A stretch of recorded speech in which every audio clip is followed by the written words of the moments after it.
ada kabar nang baik gasan buhan pian. Nang dari semalam nang hendak ke arah Banjarbaru, hendak ke arah Martapura, nang mana pasti buhan pian terasai kan harus bekelok, nang bejauh bertambah waktu. Berputar tuh tadi ada di sini kabarnya jembatan lah di PAL 3,16 tuntung Han, alhamdulillah benar. Jadi kekawanan bebuhan pian berataan kawa langsung belurus ke dusa lagi bebelok-belok nang kayak apa kabarnya lah hitungannya lah gasan buhan pian berataan. Perbaikan jembatan di Jalan Ahmad Yani, kilometer 31,6 Kota Banjarbaru, atau pas di muka kolam renang Antasari Banjarbaru, tuntung wan siap dijalani mulai penambahan bulan November. Jembatan yang menutup habis Jalan Ahmad Yani mulai tanggal 10 Juni 2025, akhirnya kawa dipakai pulang. Meskipun sudah tabuli ke asal, pemakaian jalan diminta tetap mematuhi arahan petugas wan rampu jalan.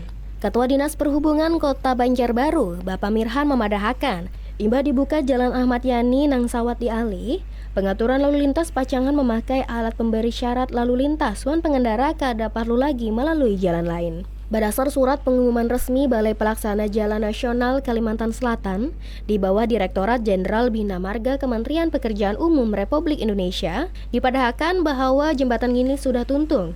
Jadi kendaraan roda 2 wan roda 4 kawa lewat nang kaya biasa. Pemakaian jalan ini mulai dari hari Sabtu tanggal 1 November 2025.